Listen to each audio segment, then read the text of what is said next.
Call de abertura com Alexandre Schwartzman. Aí, Alex, tudo bem? Tudo bom, Sérgio América, com você. Cássia, boa tarde. Boa tarde, tudo bem, Alex? Sobrevivendo. Alex, sobrevivendo. Pô, ganhamos 1-0 do Ituano, classificado. Pô, rapaz, goleada. Pô, cara, que é isso, meu? Nossa. Goleada de quanto mesmo? 1-0. Ah, tá. 2 vitórias seguidas. 2 vitórias seguidas. Tá pensando, tem que registrar essas coisas. Daqui para Tóquio. O Alexandre Schwartz, nas nossas... Tóquio, aliás, eu nem sei se vai ser em Tóquio. Nas nossas telas. E, bom, começando, Alexandre, pelo IPCA 15, já saiu o IPCA 15 de abril, a inflação em 12 meses desacelerou de novo, mas tem uma pegadinha aí, que é que a inflação do mesmo mês do ano passado foi muito alta, né?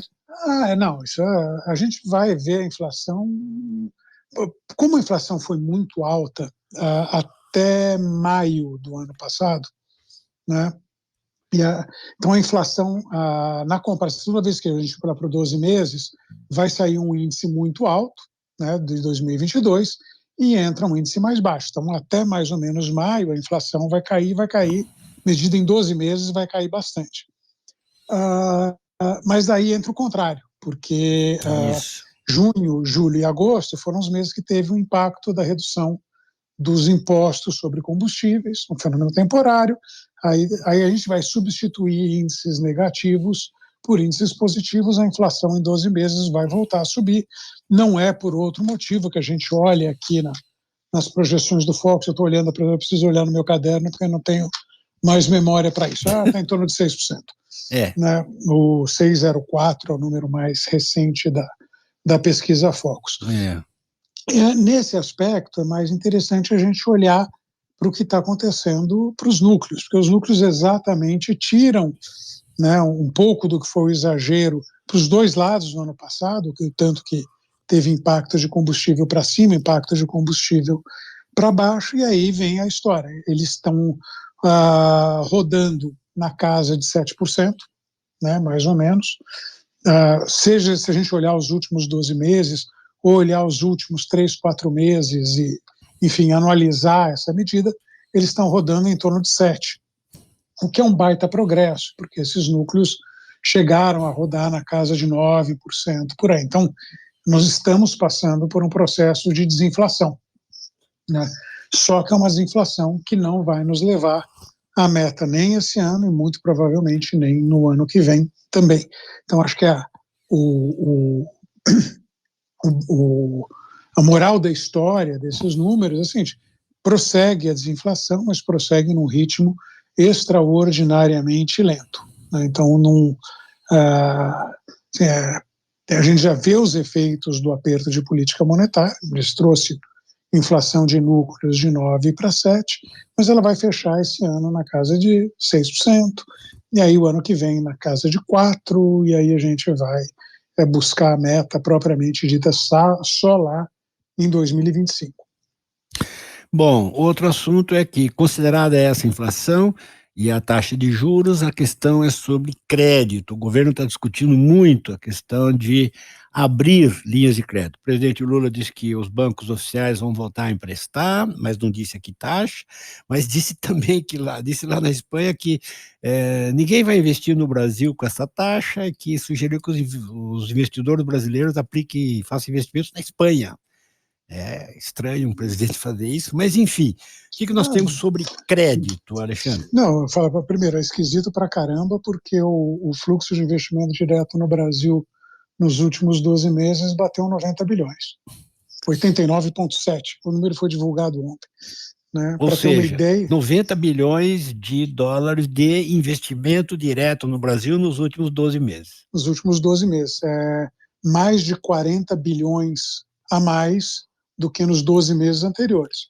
Então, enfim, apesar do presidente da República desincentivar investimento no Brasil, incentivar investimento na Espanha, tem gente que está pensando diferente, e é aquela história, né, o pessoal que vota com os pés, tem o pessoal que vota com dinheiro, então tem alguma coisa esquisita nessa história.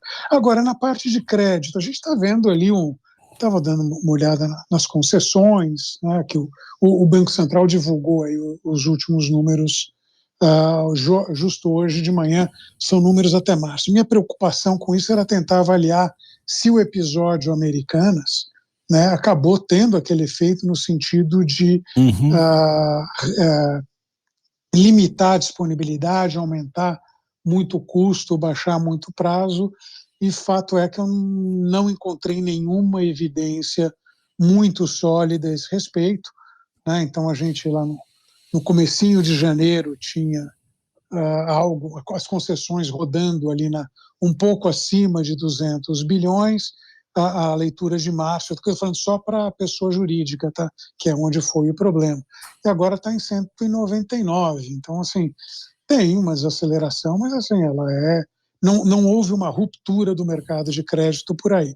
Da mesma forma, não se vê nenhum aumento enorme de inadimplência. Inadimplência segue ali na casa de 2,2, 2,4, quer dizer, entre pessoas jurídicas, bem entendido. Então, a ideia de que ia ter um colapso de crédito pelo evento Americanas, enfim, era uma hipótese, mas até agora os números estão me dizendo que isso daí não está se verificando, né? E mesmo assim, o custo do crédito continua alto, mas ele é mais ou menos tão alto, na verdade um pouquinho mais baixo do que ele era